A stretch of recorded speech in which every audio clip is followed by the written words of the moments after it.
the population that I'm most passionate about is opportunity youth specifically, because that is who I've been serving kind of the last 4 years. In general, just looking at the 90,000 foot view, um, there are way more loopholes and way more gaps than ever before. There is so much more case management that is needed.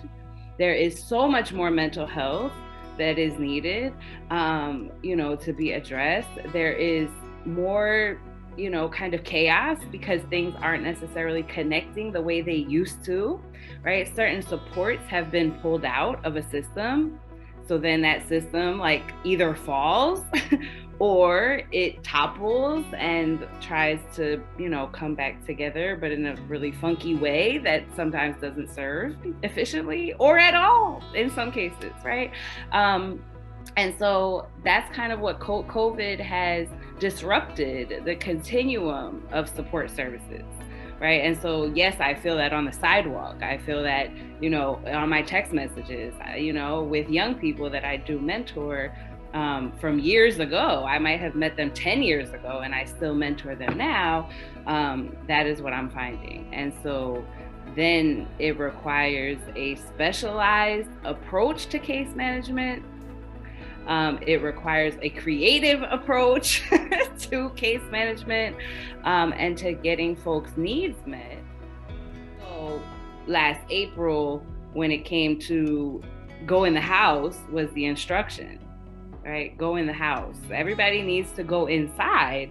And a lot of young people were not going inside, but there were reasons for that. There sometimes the home feels more toxic than a pandemic that they say I could catch or bring home to my grandmother, in the street.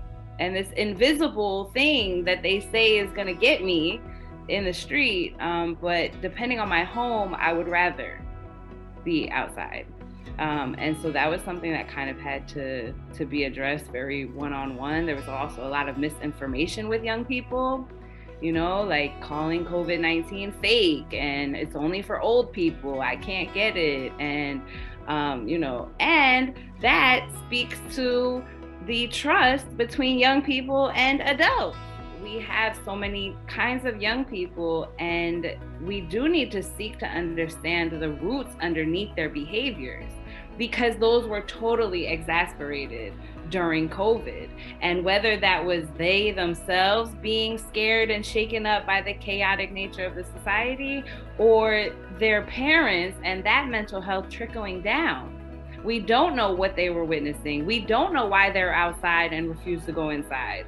We don't know why they keep shutting off the computer and refusing to come to class, right? There are so many reasons why the behaviors of our young people present themselves, and especially during a time like this, mental health has to be considered, and our young people do watch us as adults.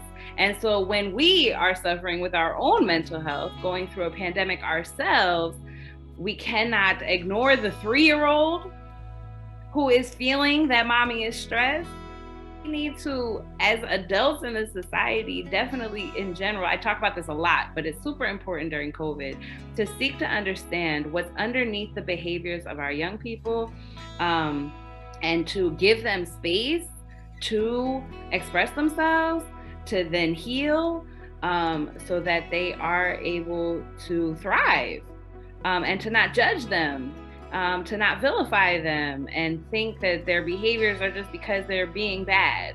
COVID is complicated, and their mental health is complicated, and we just need to give some extra grace and patience as we move forth, especially as the transition and we now are coming into a new chapter of the pandemic.